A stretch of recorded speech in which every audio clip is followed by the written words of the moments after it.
This mind-boggling system of rams and pumps and hydraulically operated chamber doors with few modifications still stands with integrity 100 years later, to the amazement and joy of sightseers and boaters of all ages.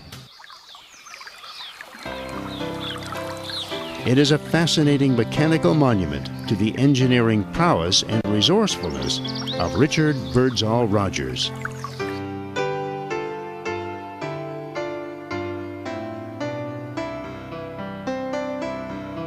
Born into a family of 9 children, Rogers lived in Ashburnham on the east side of the river from Peterborough. At the age of 17, he left home to attend Montreal's McGill College. Then he acquired degrees in civil and mechanical engineering, and then his Bachelor of Science degree, before returning home to Ontario. A year later, he would become a provincial land surveyor, and in 1880, a Dominion land surveyor, a position he would hold until 1884. During this appointment, Rogers traveled to France, Belgium, and England. Armed with a letter of introduction, he planned to research various construction techniques in those countries. Response to his inquiries was disappointing. Many of the engineers he'd planned to meet were often too busy to make time for him. And had it not been for his persistence, he might well have come away empty-handed.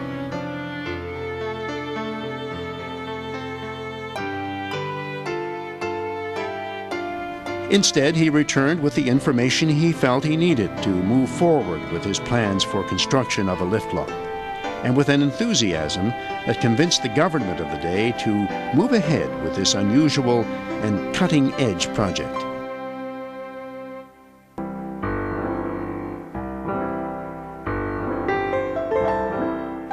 But the road ahead would not be an easy one for this innovative engineer. Rogers was summoned to a seemingly endless string of meetings, often to Ottawa and Montreal, to review progress, to explain his somewhat avant-garde approach to construction, and to simply reassure authorities that the project was on track. And the press added to his frustrations. While some newspapers were supportive, others warned of exploding expenses. One of the main problems presented by the project had to do with methodology surrounding the use of concrete. With knowledge gleaned from his European fact-finding mission, Rogers, after experimenting with concrete on a number of Trent Canal locks, dams, and bridges, and delving into new technologies in the mixing of cement, decided on a dry pour method, without reinforcing steel, not only risky, but costly and time-consuming. One look at the structure today, and it's clear that it was a correct approach, with only minor repairs, often cosmetic ones, that, according to Brian O'Neill, Parks Canada maintenance engineer, posed interesting challenges of their own during renovations in advance of the lift lock centennial celebrations. We are using a concrete mix, and in order to visually match it with the 100-year-old concrete, which is more brown in color, we're coating the new concrete with a top coat, and it also forms a more waterproof layer as well, which will stop intrusion of water into the structure.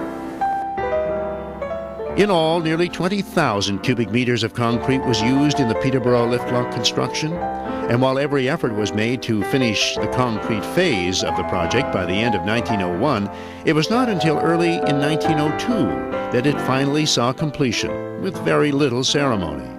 Rogers himself was dismissed amid allegations of overspending and questionable construction choices.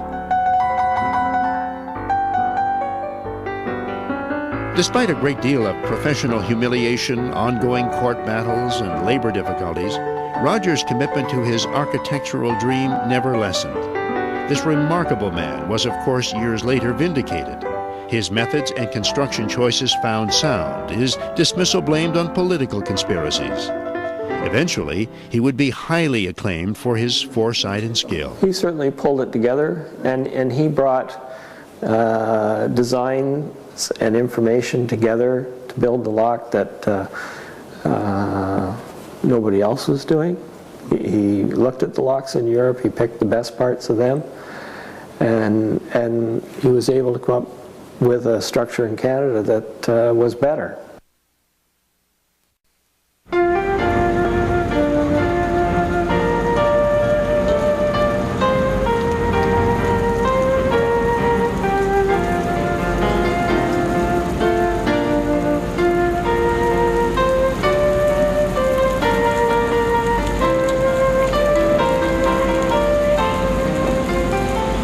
The lift lock is massive and somewhat daunting as it encircles our tour boat with tons of concrete and steel.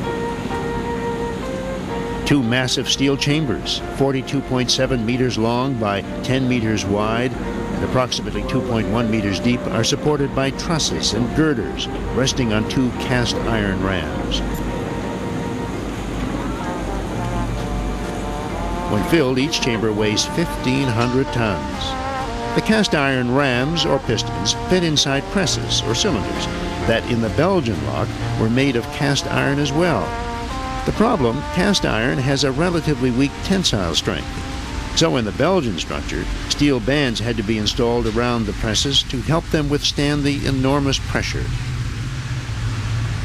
Here again, Rogers departed from tradition in his design, choosing a stronger option. When he got negotiating with Dominion Bridge, who were doing the steelwork design, they wanted to try a new material at the time. They wanted to do cast steel, a cast steel press, and eliminate the need for steel bands and a cast iron press. So that's what he went with. But he had enough nerve to try these things.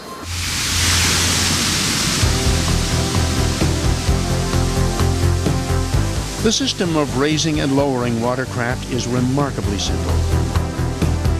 By adding an extra 30 centimeters of water to the upper chamber, it weighs 144 tons more than the lower chamber. And by using an underground valve, the lower chamber, pushed by the heavier upper chamber, rises the 19.8 meters to the upper position in a relatively short time.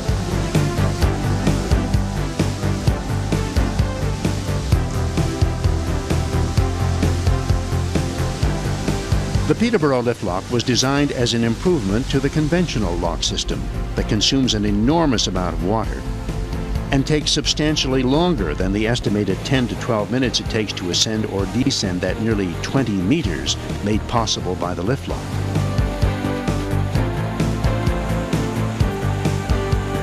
Rogers had argued that a hydraulic lift lock would reduce construction costs, satisfy water shortage concerns, and be generally more efficient. There are few today who would disagree.